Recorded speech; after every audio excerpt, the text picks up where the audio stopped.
après avoir parlé de la formation initiale, donc avec l'alternance, on va aborder la question de la formation continue. Le secteur de l'assurance possède une forte culture de la formation professionnelle continue.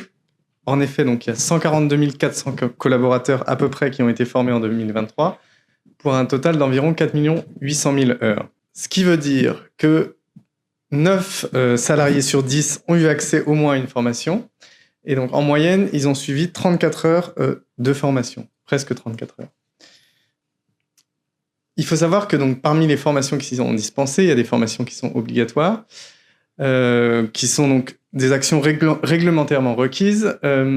Malgré tout, il y a plus de 2 tiers des formations dispensées qui ne sont pas obligatoires. Et donc, on a fait un focus sur ces formations non obligatoires pour regarder quel était le taux d'accès et la durée moyenne concernant ces formations non obligatoires.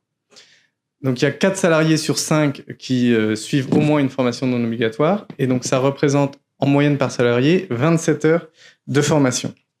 Ensuite, donc, je vais passer rapidement donc, sur cette slide-là, donc sur les taux d'accès et les durées moyennes de formation par statut, par âge et leur réalisation par un prestataire externe ou en interne à l'entreprise, puisque donc, les constats qui ont été faits par le passé se confirment.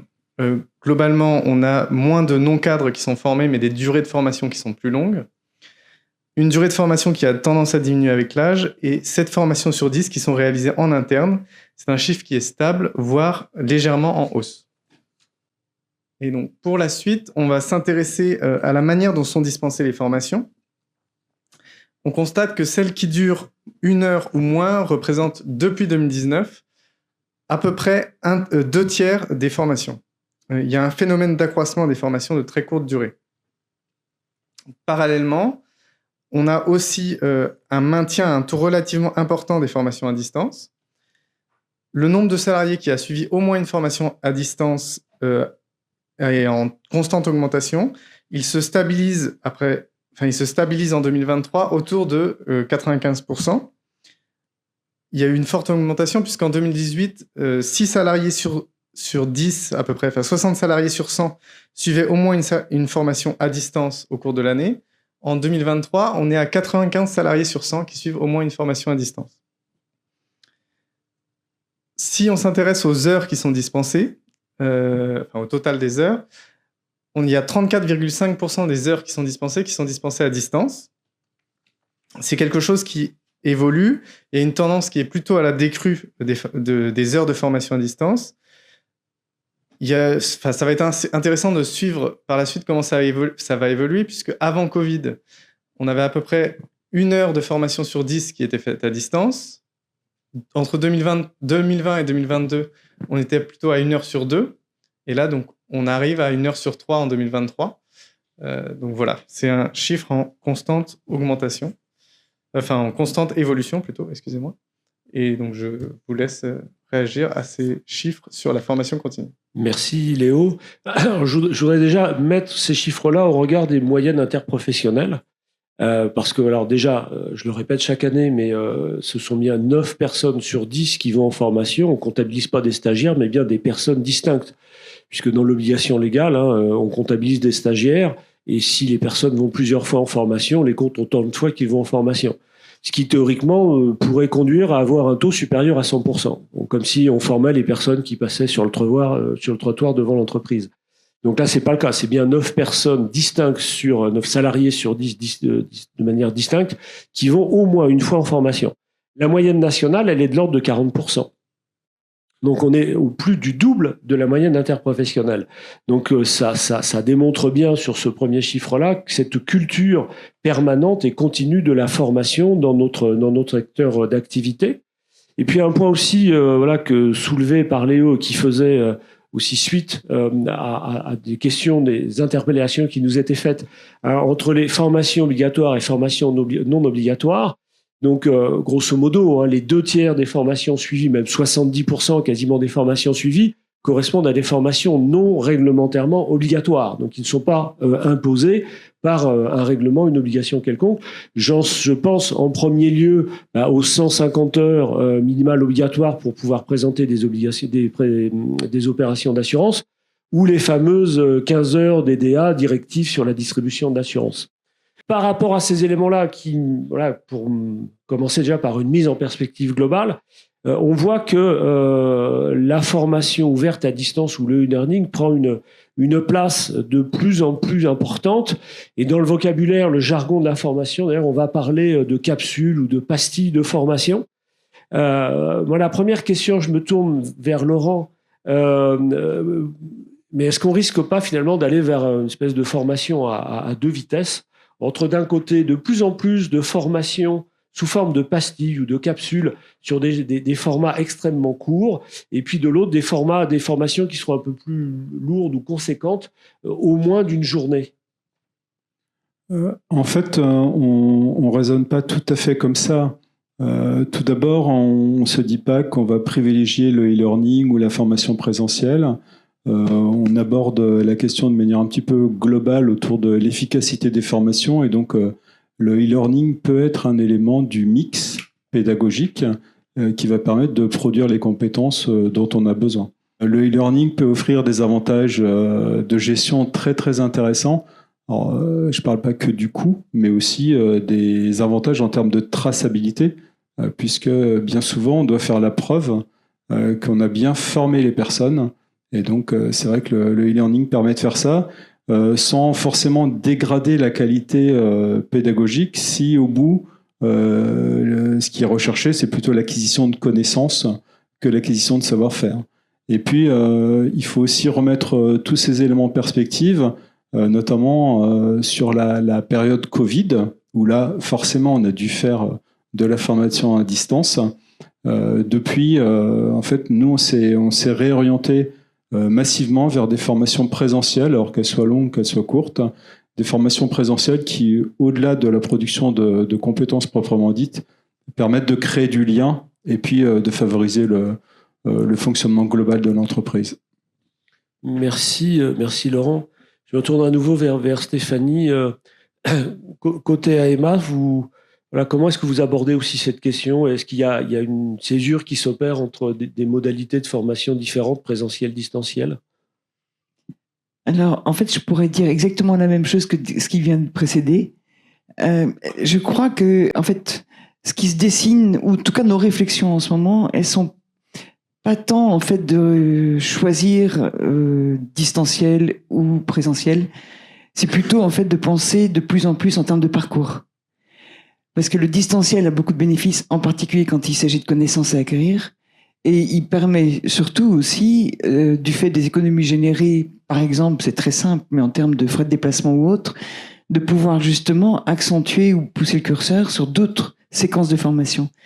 Et donc, plutôt que d'opposer les pédagogies les unes aux autres ou les modalités les unes aux autres, je crois que c'est plutôt la combinaison donc du parcours blended ou autre, et cette notion de parcours qui permet de personnaliser les cursus, de prendre en compte toute la complexité des organisations, de la planification du travail, et de personnaliser les parcours le mieux possible. Et les réflexions qui sont en cours, en ce qui nous concerne, c'est plutôt ça. C'est comment penser parcours avec des modules ouverts, certains en distanciel, d'autres en présentiel, certains en individuel, d'autres en collectif. C'est cet agencement-là qui est à appréhender. Oui, alors on se sensibilise, on s'informe, ou plutôt on se forme.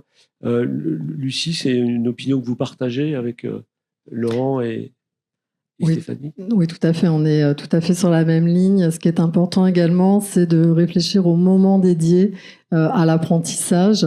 Donc, juste pour vous partager des succès dans des mises en œuvre, ce sont les journées dédiées à l'apprentissage pour l'ensemble des collaborateurs au sein d'Allianz, journées voire semaines de l'apprentissage, avec, lors de ces journées ou de ces semaines, tous les formats, donc présentiels, conférences, ça peut être également des ateliers, des rencontres avec des experts, des formats e-learning, mais dans des moments vraiment dédiés pour l'ensemble de l'entreprise. Ça permet aux collaborateurs de se sentir encore plus engagés dans la culture d'apprentissage. Et l'autre format qui a rencontré un grand succès, c'est le concours de l'équipe qui se forme. Donc c'est un concours collectif par équipe. Et donc, les équipes sont dans une émulation très positive de se former collectivement et d'être dans une petite compétition entre équipes qui va se former encore davantage. Donc, très positif, concours pendant l'été, donc une période qui est davantage propice à ce type de format. Donc, c'est vraiment les moments et naturellement les mêmes constats sur le format. Et pour rebondir sur ce qui a été dit sur les parcours, important de proposer des parcours selon les niveaux de compétences, d'appétence, notamment autour de l'intelligence artificielle. Nous avons des collaborateurs qui ont des niveaux de compétences, d'appétence et des impacts dans leur poste différents. Donc, d'où l'importance de proposer des parcours qui soient bien adaptés aux besoins. C'est vrai qu'on n'oblige pas quelqu'un à apprendre. Donc c'est peut-être une des... Quand on a été formateur, on le sait. Et donc, c'est à charge du formateur de trouver des modalités pédagogiques qui suscitent l'attention, l'envie d'apprendre pour aller vers les objectifs que l'on recherche. Et notamment en termes d'objectifs, il y en a deux autres, effectivement, que l'on entend au travers de vos interventions respectives et qu'on a parfois un peu tendance à oublier. Alors, d'une manière un peu triviale, je dis voilà, la formation, c'est pas le gavage des oies. Donc, c'est pas simplement faire entrer des connaissances ou des savoirs chez un apprenant. C'est au-delà de lui donner envie d'apprendre, c'est aussi travailler sur un collectif. On produit pas seul, on produit en équipe.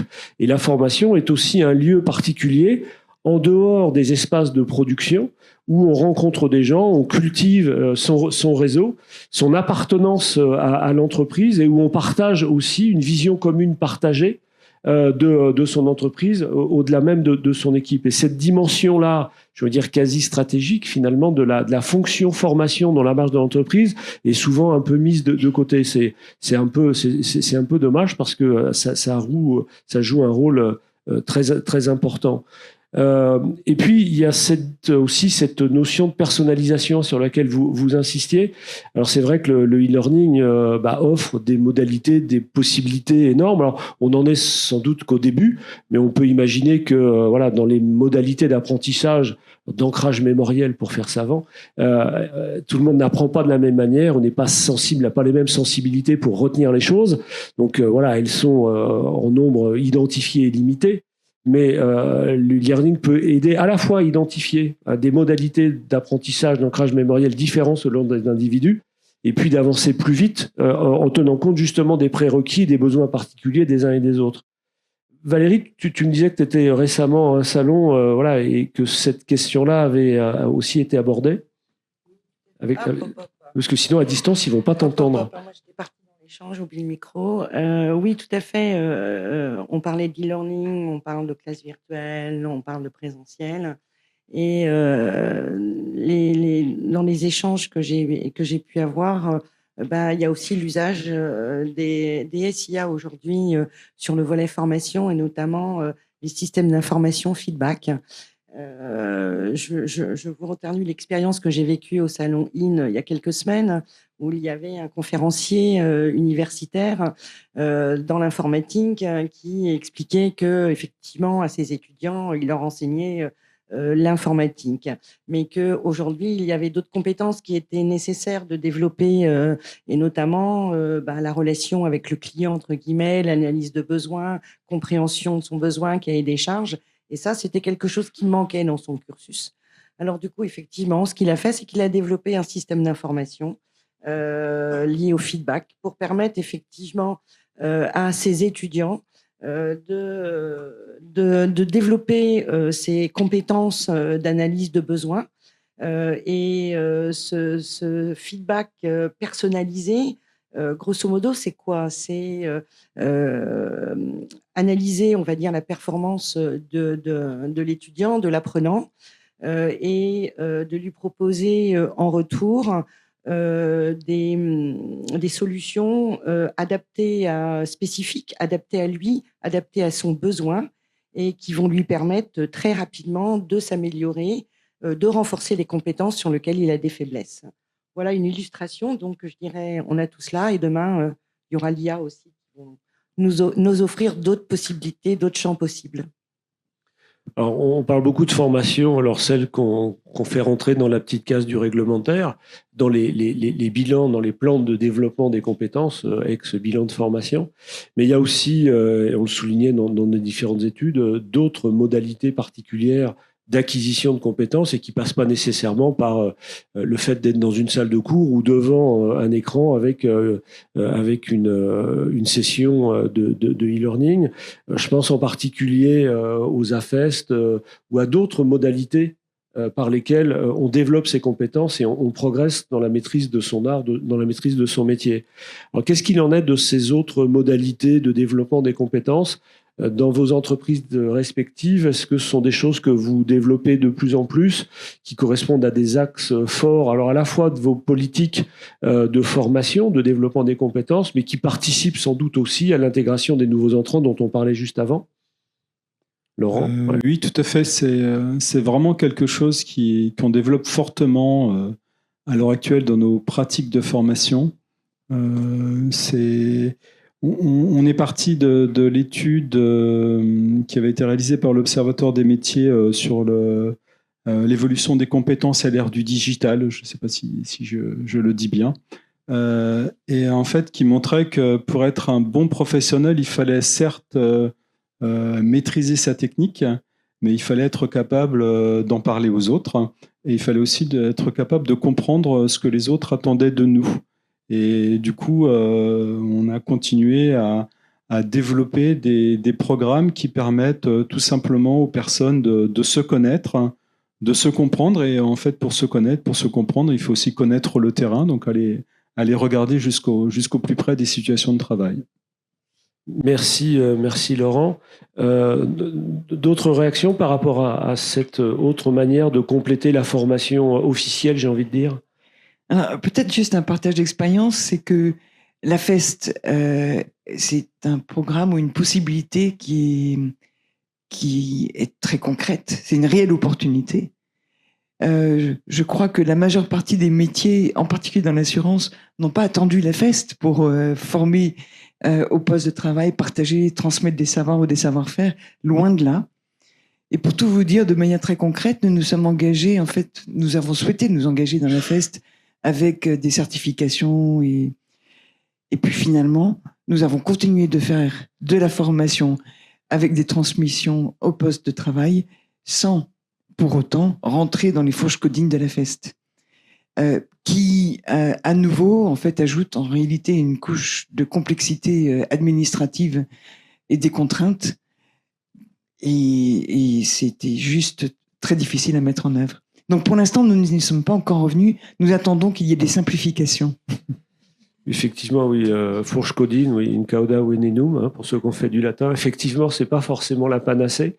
Et lorsqu'on a des habitudes de fonctionnement qui fonctionnent bien, et là, en l'occurrence, même si ça fait peut-être un peu passéiste, mais ce que l'on tire du compagnonnage historique et le fait d'accueillir un nouvel arrivant à qui on va transmettre un métier, que l'on va intégrer dans une équipe, et avec toute la dimension collective du métier, alors dans une définition qui est peut-être plus sociologique que poste de travail ou emploi au sens du code du travail, c'est toute cette dimension-là aussi qui est à intégrer dans l'évolution des parcours. Un autre point aussi qui me paraît important, alors je rappelais tout à l'heure que sur l'ensemble des formations, 70% des formations correspondaient à des formations non obligatoires. Donc on a un tout petit tiers, 31,3% pour être précis, qui ne correspondent pas à ces formations. Un autre chiffre qu'on aurait pu aussi donner, c'est le pourcentage de masse salariale consacrée à la formation continue, qui est aussi un bon indicateur. Alors, on a un peu plus de mal. Alors, depuis la disparition de la déclaration fiscale 2483, voilà, les spécialistes experts apprécieront. Ah ouais, c'était quand même un sacré truc, ça. On la regrette pas, le modèle CIRFA correspondant. Bon. C'est vrai qu'il y avait une obligation, alors à la fois légale, de dépenser à minima 1,6% de la masse salariale à la formation. porté conventionnellement par accord de branche à 2,2%. Voilà, Nicolas opine également. Mais dans la réalité, les chiffres qui étaient consolidés au niveau de la fédération étaient plutôt aux alentours de 4,5% en moyenne de branche, entre 4,5% et 5%. Et on sait que dans un certain nombre d'entreprises, je pense en particulier dans les grands groupes qui ont une mutualisation, un espace de mutualisation plus grand, on était allègrement à 6, 7, voire 8% de masse salariale, de pourcentage de la masse salariale consacrée à la formation. Laurent, vous aviez une approche assez originale sur le sujet par rapport à cette obligation réglementaire. Oui, en fait, déjà, premièrement, la formation, avant d'être une obligation réglementaire, c'est déjà une réponse factuelle à des besoins d'efficacité opérationnelle. Donc, on ne forme pas les commerciaux sur 150 heures pour qu'ils aient la capacité professionnelle de niveau 2, mais on les forme pour qu'ils soient capables de comprendre les clients, de présenter les bons produits et puis de respecter un certain nombre de procédures internes. Le deuxième point, c'est que la réglementation, elle est parfois bien faite. Hein. Je ne dis pas qu'elle l'est tout le temps, mais elle est parfois bien faite et souvent elle nous amène à mettre à l'intérieur de nos formations des choses peut-être auxquelles on aurait pensé spontanément. D'autres réactions sur cette thématique générale de la formation continue ? Je crois que le volet que nous évoquions tout à l'heure sur la diversité des modalités peut nous aider, y compris sur le réglementaire, d'avoir des approches qui, pour l'apprenant, donne plus de sens ou génère plus d'appétit et aménager le regard sur ces sujets réglementaires de manière sensible pour aller au-delà de la contrainte ou que c'est aussi, peut-être. Donc c'est le sens, en fait. Donc les modalités sont intéressantes. Elles permettent beaucoup plus, peut-être aujourd'hui qu'hier, de développer ce goût pour l'apprenance, y compris sur ces sujets-là.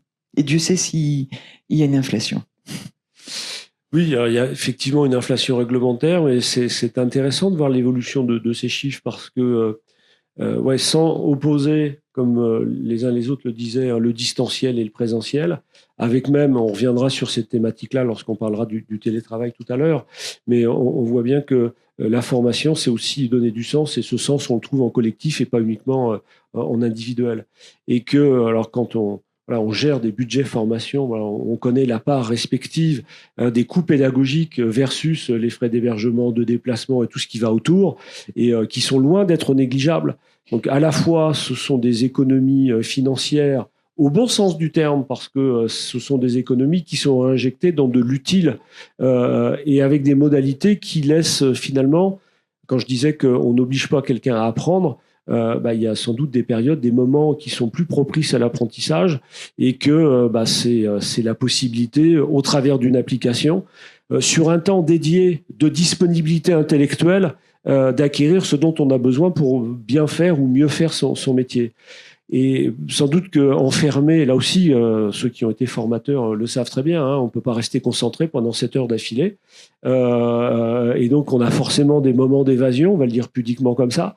Et donc, rester sur une séquence d'apprentissage, je reviens sur les fameuses pastilles ou capsules de formation, qui va avoir une durée de 3/4 d'heure, par exemple, en tout cas moins d'1 heure selon le découpage qui est encore à l'écran. C'est le moyen de s'assurer de davantage de disponibilité intellectuelle pour intégrer les connaissances, les savoirs qu'on cherche à faire passer. Merci pour ces précisions.